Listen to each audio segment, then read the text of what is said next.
Thomas and Percy are good friends, but sometimes Percy teases Thomas about being frightened, and he doesn't like that at all. One evening, he was dozing happily, but Percy wanted to talk. "Wake up, Thomas. Are you dreaming about the time you thought I was a ghost?" "Certainly not. Anyway, I was only pretending to be scared. I knew it was you, really." Percy went on teasing him. "I hope the guard leaves the light on for you tonight." "Why?" asked Thomas. "I quite like the dark." "Oh, really?" exclaimed Percy. "I am surprised. I always thought you were afraid of the dark. I wonder why." Thomas decided to say nothing and went to sleep instead. Next day, Sir Topham Hatt came to see him. "I would like you to go to the harbor tonight.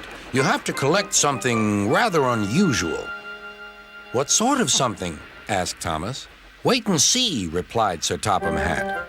Meanwhile, Percy was moving freight cars into a siding. Henry arrived with his goods train. The signalman changed the switches, and Percy waited on the siding until Henry had steamed by. Then there was trouble.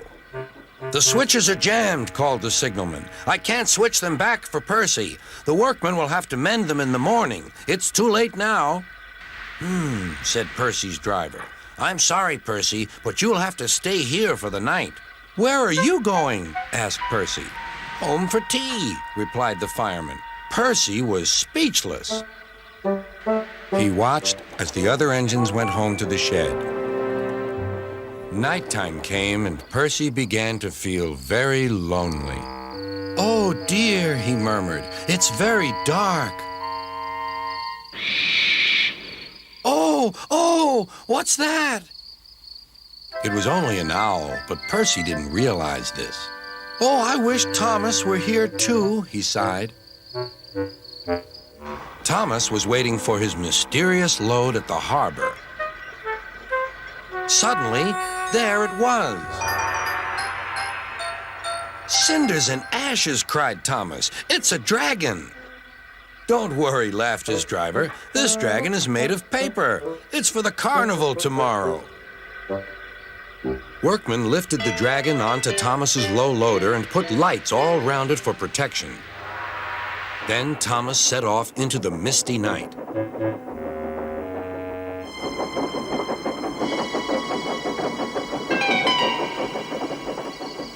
Percy was asleep on his siding and had no idea that Thomas was approaching him.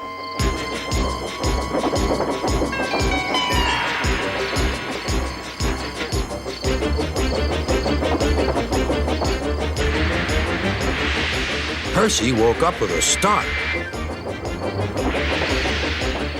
"Help!" cried Percy. "I'm not going to open my eyes until my driver comes." Next morning, the switches were mended, and Percy puffed back to the junction. Gordon was just about to leave with the express. "You'll never guess what I saw last night." Gordon was in no mood for puzzles.